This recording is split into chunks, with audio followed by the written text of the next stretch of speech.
Hello everyone, it's your boy, it's your pal, Mr. Noise Guy, coming at you with a little introduction into Microsoft Flight Simulator. I've been playing Microsoft Flight Simulator a long time.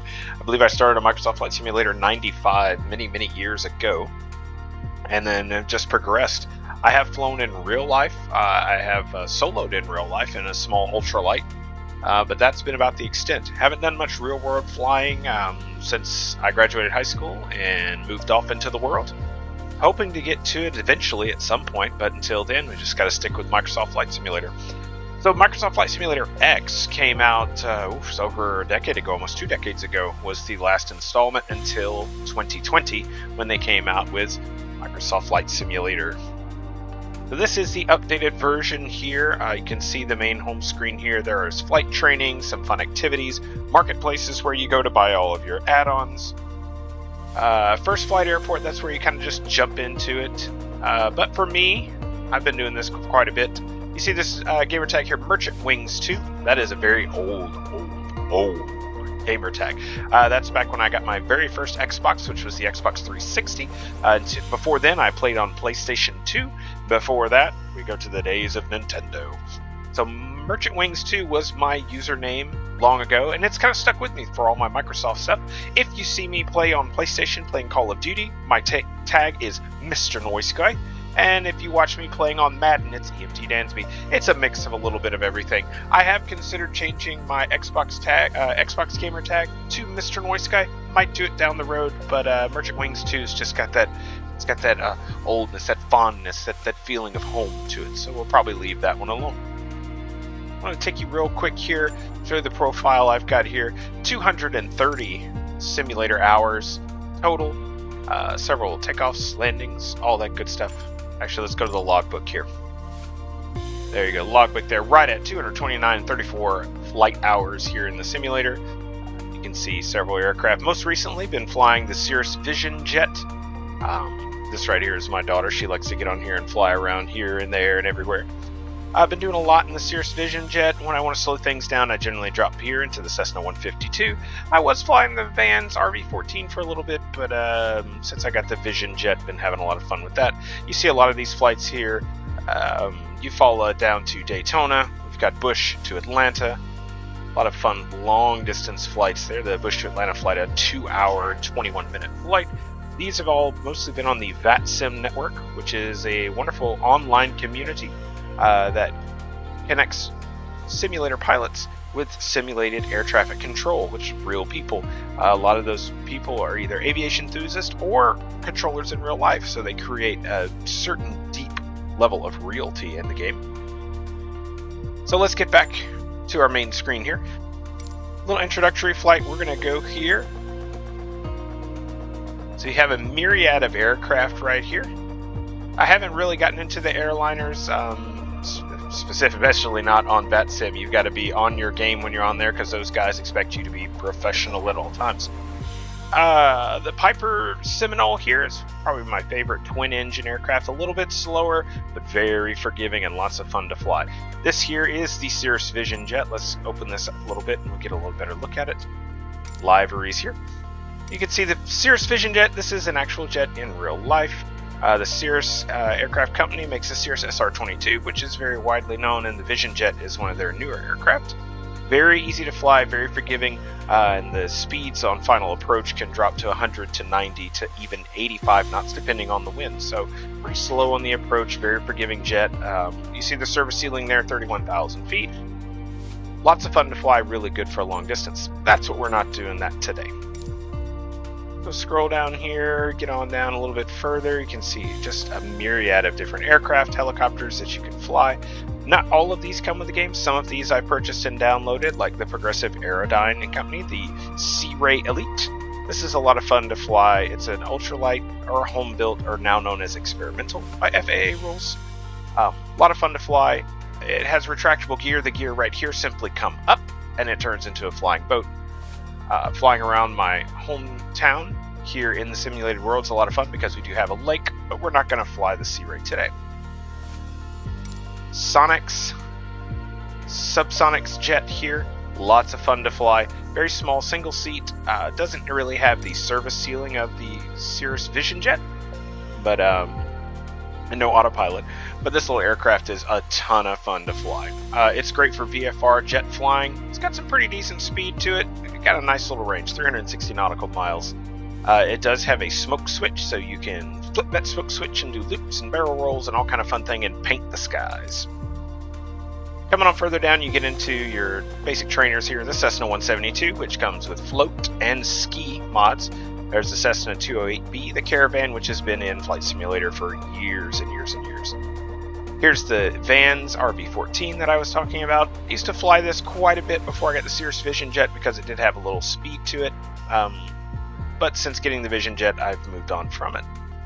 Go all the way back to the Wright Flyer with a max altitude of 20 feet, a range of 1 nautical mile, and 23 knots ground speed. And another fun thing, the Savage Cub, which is just good old backyard flying.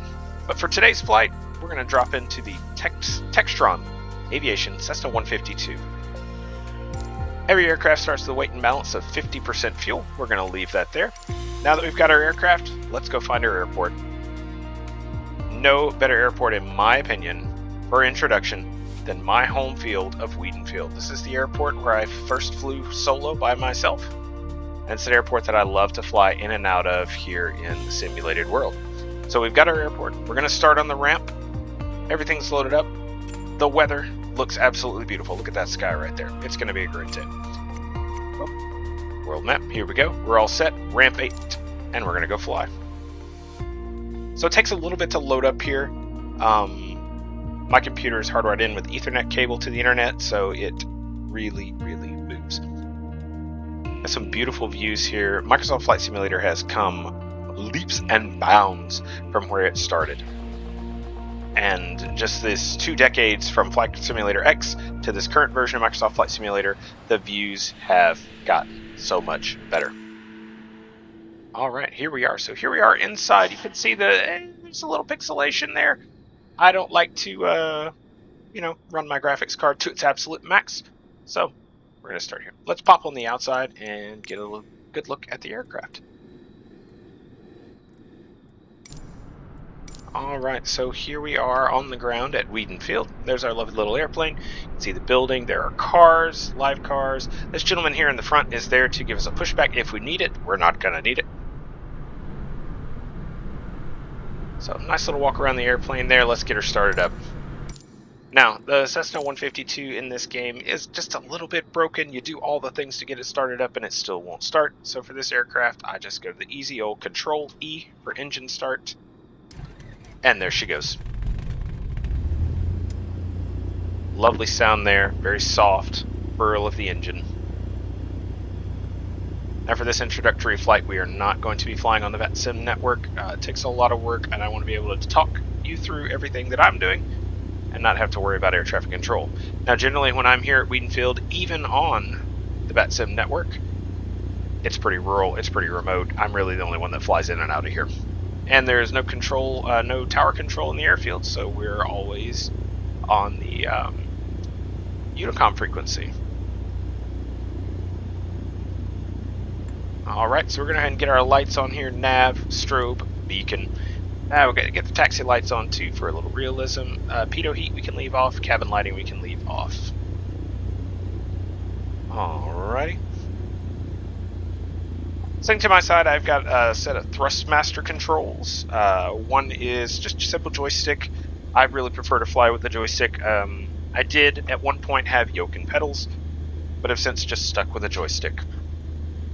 Very basic controls. Back to go up, forward to go down, left to go left, right to go right. And if you want to turn on the ground, let's move here so you can get a good view.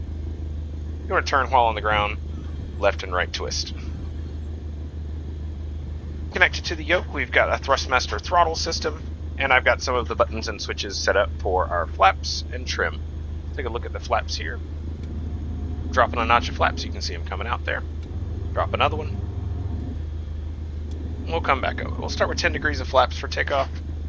Parking brake always starts on. There's a nice little trigger that releases our parking brake. And let's go ahead and start our taxi out. Add a little power. Got hard right rudder. There we go.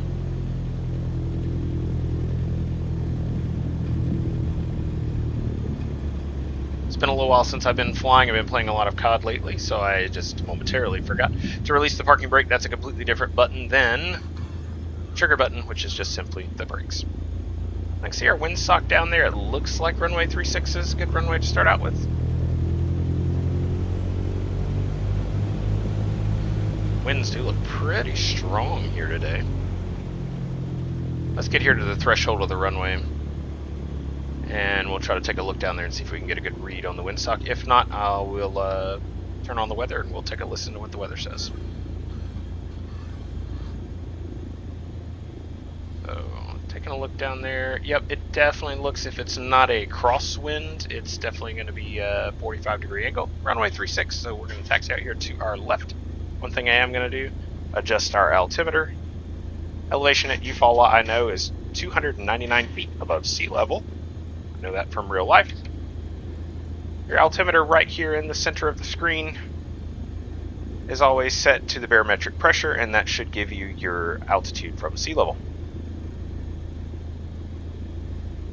Now, flying in the ultralight as I did in real life, most of the time we did not fly at sea level, but we set our altimeter to 0, which roughly gives you above ground level.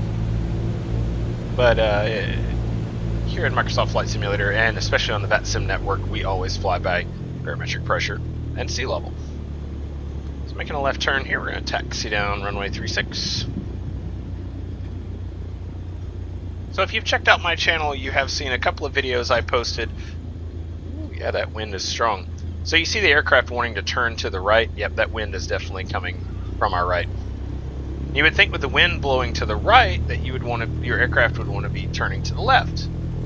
But in actuality, the wind is pressing hard on the tail, which is like a big sail on the back of this airplane.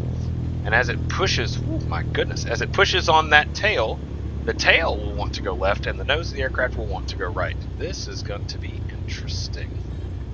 Yep, looks like we've got a pretty straight crosswind. Look at that sock. Oh yeah, 90-degree crosswind. So this is going to make for some fun approaches when we start to come back. We're going to be flying south. We're going to fly down the lake. When we take off, we're going to go over a lovely little resort just north of my hometown. It's called Lake Point. So let's get down here and let's kind of get everything set up.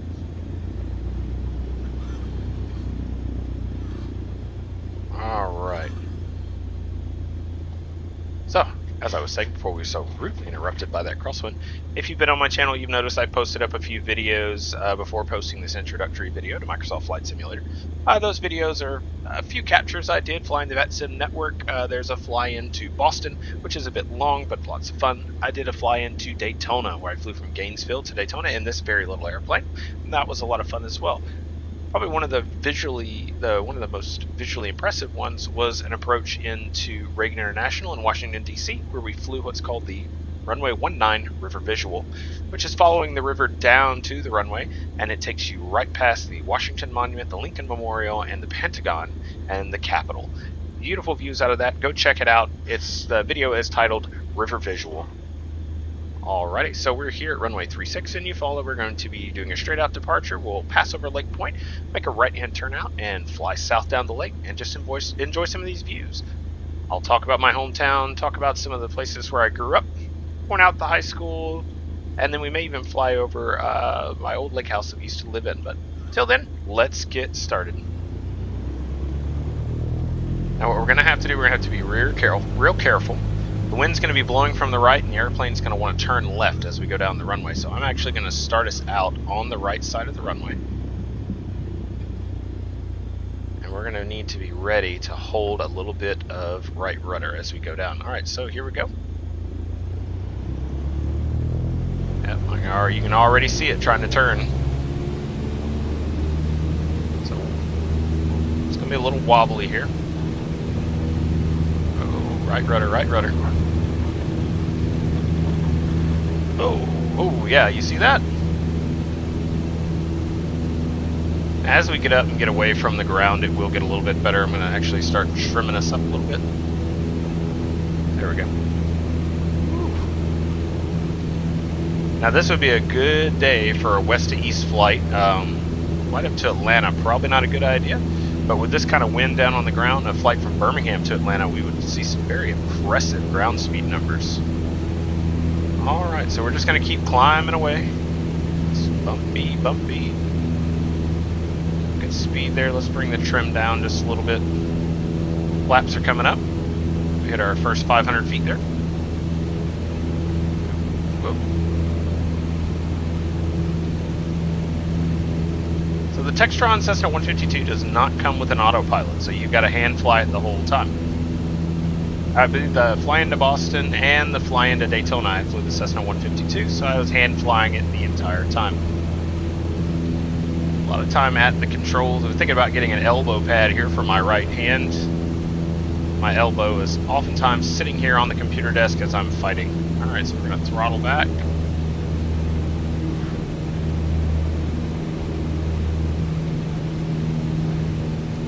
So there you can see the lake, the resort right there on the lake. That's Lake Point, just northeast of the airport. We're gonna go ahead and start our turn. Bumpy, bumpy, bumpy, and windy up here today.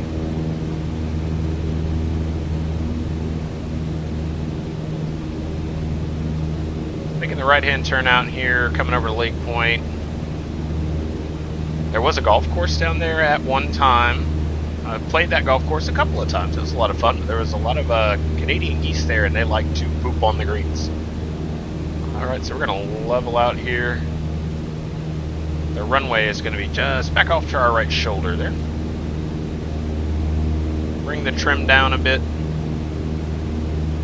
Woo. Now what will be interesting is you see it looks like we're getting pushed down. But in actuality, we're hitting an updraft. The aircraft is lifting up. The nose of the aircraft is going down. Whoop, and then we drop off. Kind of to the center of the console, just to the down and to the right of the clock there in the middle. That's our vertical speed indicator. That'll tell you when we're going up and when we're going down. Each notch there denotes 100 feet per minute up or 100 feet per minute down, with 0 being the center. So next time we get a big updraft, I'll point that out, and you can look and see that as the nose of the airplane points down, suddenly we're going up about 500 feet a minute. So make our turn and head south now. We're in a right downwind position for runway 36, but we're not going to be going back just yet. Alright, we're going to leave Lake Point behind and make our way down the river. Lovely lake here in my hometown. I spent many a wonderful summer day riding boats, jet skis, all those wonderful things up and down the lake.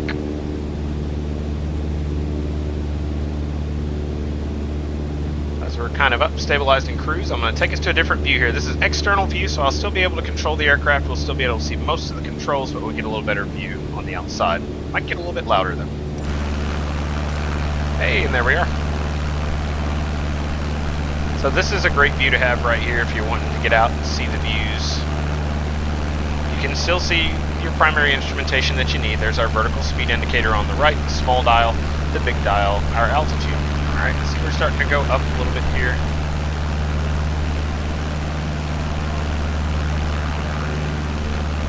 Alright, cruise down the lake.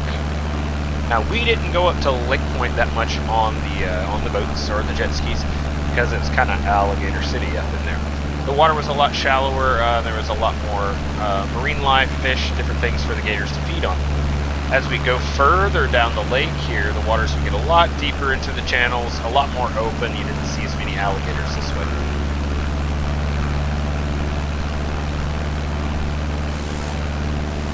And there you can see the airport just off to our right. We're at a midfield downwind for runway 36 currently. Now you see what's interesting, it looks like we're pointed straight, but with the wind coming from our right, we're kind of what we like to call crabbing along. We're kind of flying sideways a little bit. Alright, we're going to hold at about 1,500 feet here. Continue our little tour. And one thing we will be coming up on is another area right here that was a park called Creektown. And as we get here to Creektown, we're going to make a little right turn. Kind of fly in here.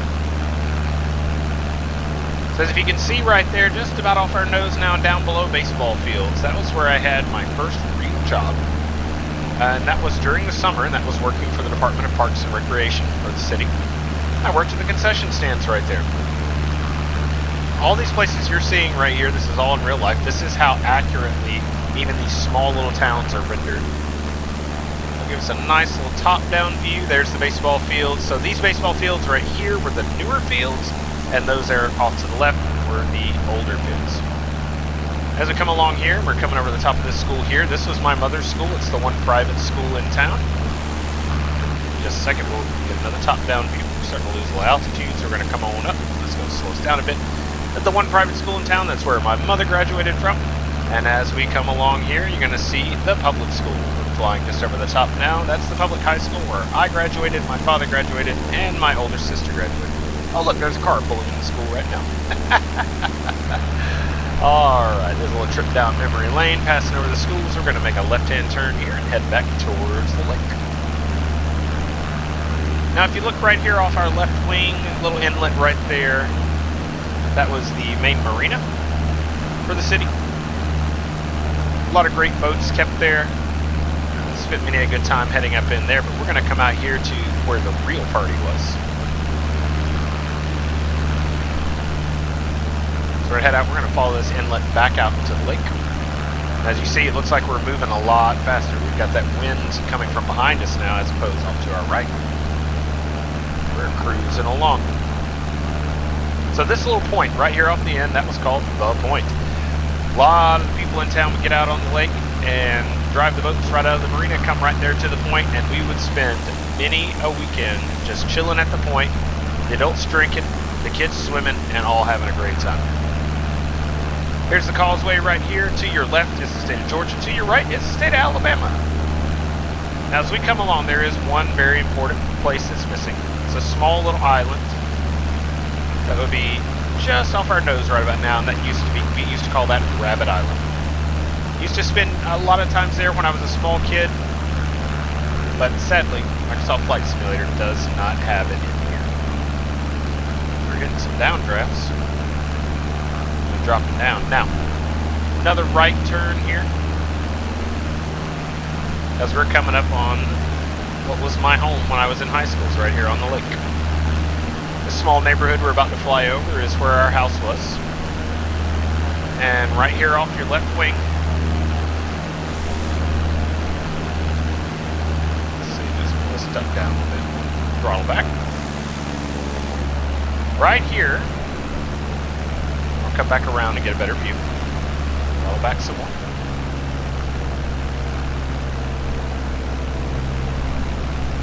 Now we're getting into a little more video game and not so much actual simulator. Ooh, getting a little low. I say we're getting a little low in real life. My grandfather and I would fly this low to the water,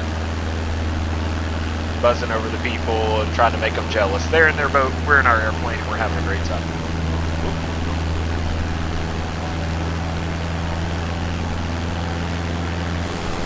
So as we look right there in the little inlet,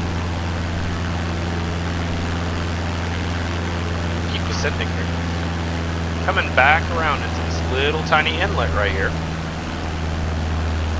Our home was right on the edge of it, and we actually had a nice little dock right there. Come back over here. So about off of our left wing right here, just off the left wing coming under the edge of it, that's the house right there. That was our home right there. Boat dock right down on the edge. Many a wonderful time when I was in high school living in that house. We're going to throttle her back up and start to come on up a little bit more. Start our climb back up. Come on, baby.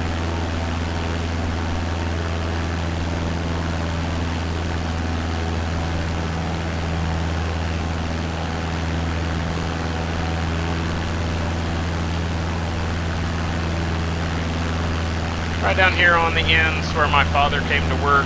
My grandmother worked down this way. This is the industrial park of the city. right here on this point. And come back up in that way. That area is known as Barber's Creek. There was a boat ramp down in that area. A lot of folks would stick their boats in the water right back there.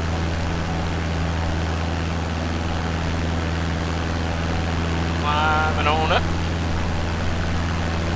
Now, I do have a very fond memory. We were out on the lake one day. We were much further. As you can see, the lake goes for miles and miles and miles. So we were further down on the south end of the lake. We'd gone, gassed up the boat. We had the jet ski with us as well. And bad weather started to move in. So my mom and dad took the jet ski. They were going to go back up here to Barber's Creek where they had parked the truck and the jet ski trailer, pulled the jet ski out of the water, left me with my siblings and my girlfriend at the time, and said, hey, take the boat back up to the house. And so as we're skirting up the lake, my dad starts waving us down. We turn around and go back. Apparently they forgot the keys were still in the boat. The keys to the truck, that is. Gave my dad the keys, and then we took off, and that's probably the fastest I've ever driven a boat. It wasn't windy yet. It was calm. The storms were moving in. I trimmed that engine up, and I had it going wide open. Now, the boat we had was a supercharged Stingray, and it had a inboard-outboard V8 engine. It was a 5.7 liter, and that thing would hum. I had the nose of it trimmed up out of the water as much as I could and had it full throttle, and we had buried the needle. The needle went up to 65 miles an hour, and we were going faster than that. Got back to the house in record time. How much gas we used? I don't know. Too much. So as we continue on down here, you can see this lovely neighborhood with the golf course down here. This is called Country Club of Alabama. Wonderful little golf course. We've played it many times. It's been a while. Now, interesting place we're coming over right here. It's going to be right off our nose. You can see this little building, this little silver building, right off the nose there. That area right there is actually a grass runway, and my grandfather actually housed his ultralight there for a little while. It's a gentleman that owns that building, and he rented him out a spot. And so we'd take off and fly out of that little grass strip time and time again. Take off, fly from there, we'd fly up to the airport, get gas, and then go on our adventures. Alright, we're going to make our turn, start to head back north towards the airport. So as you can see, not a big city. But it's home.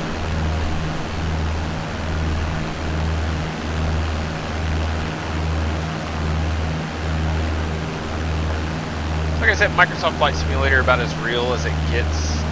X-Plane is another flight simulator that's been around for a while, and from what I hear from people, it's even more realistic than Flight Simulator, but I'm more used to this. This is what I've been using for decades.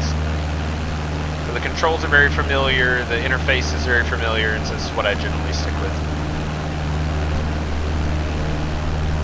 Well, as we start to make our way back north, I'm going to go back inside the aircraft. Get a little better control from here.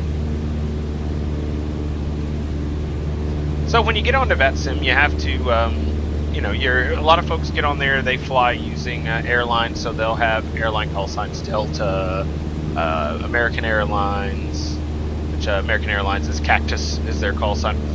But me, I stick with General Aviation. There are some people there that are part of a Discord group that has grown into a pretty big simulator group called the Pilot Club. And so they'll get their own call sign from there, TPC or Pilot Club with a number. Me being in general aviation and just flying for fun, I had to just kind of make up my own number. So my number in every aircraft, no matter what I'm in, you can see it right there in the center of the screen, the N8394T, or as it's called, November 8394 Tango. So no matter what I'm flying, that's my call sign. Makes it easy, makes it pretty straightforward. Ooh, it is bumpy, bumpy. You can see the airport, we'll zoom up here a little bit, it is about at our 11 to 10 o'clock. You can see the runway straight ahead there, the flashing light, you'll see white and then green. That's the beacon there. So coming into Eufaula right here, making the approach to runway 36, you're always going to come over the causeway that's just below us. I just dropped a notch of flaps to kind of help us slow down. As we start to make our approach in. So field elevation is 299 feet. You can see we're at 1,700 feet, so we're a little high. We're still a pretty good ways out.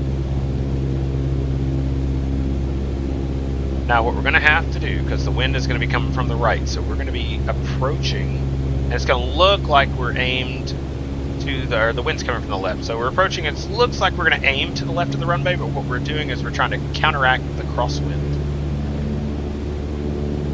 And yeah, it's going to be a fun approach.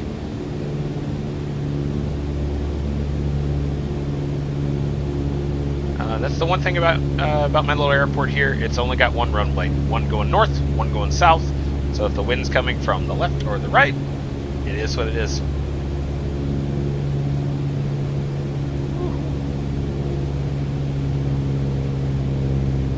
So just from memory, and just the visuals here, and that's the one thing that I love about Microsoft Flight Simulator, is I can remember just from memory about where I need to be height-wise by where I am by the scenery around me. So we're coming close to the high school now, so we're still a little high, about 1,000 feet. Then we'll come past Creektown. It's a little park here right off our right where the baseball fields are. We need to be down probably about 500 feet at that point. So still a little high, and you can see I'm already fighting to get back to the left a little bit.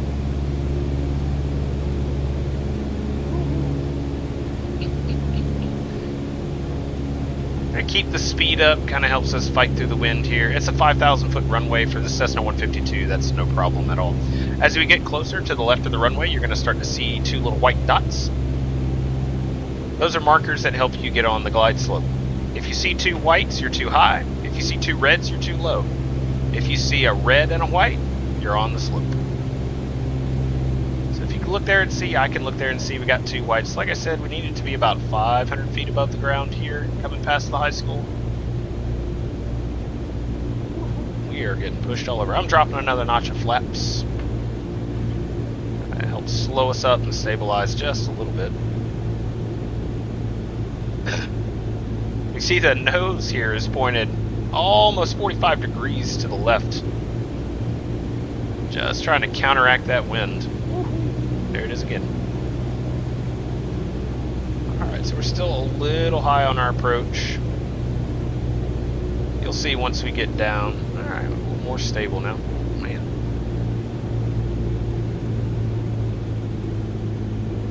Drop a little harder and a little faster.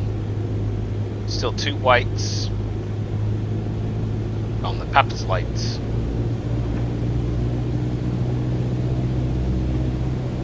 Whenever I was flying here in the ultralight, we always made approach a little bit higher just because we really only needed 300 feet to land. With a 5,000 foot runway, it's really not a problem. 5,000 foot runway and altitude is your friend, because if we were to lose our engine right here, we should be able to make the runway, although we are a little slow. Alright, you should see those lights change to red here in just a moment. We're going to have to fight this wind. There's the red. Alright, red over white. We're on the glide slope. Start to throttle back here. Keep fighting that wind. My goodness. Alright. A little rudder there. Ooh, flaring a little high. Little rudder, little rudder. Rudder to keep us on the heading. Ooh, we bounced. Hard touchdown. Woo. Oh, that's wind. Yep. Went in the grass. But we're alive. That's a good landing. So you see what it is. You're up in the air, and you're fighting that wind, because that wind's trying to push you to the right. Then when you get onto the ground, and your wheels are down, now that wind's coming from the left, and your nose wants to push right. Crosswind landings can be a pain in the butt, and they're tough to do. That one we probably would have hit one of the lights, tore up the landing gear. But I would gander to say it's a little bit easier in a real airplane where you can actually feel the wind, feel the movement. Here we're just going with what our eyes are seeing. Up, boom, and there we go. That's the cars right here, man. They really don't pay any attention to you. They will drive right over you and run you over.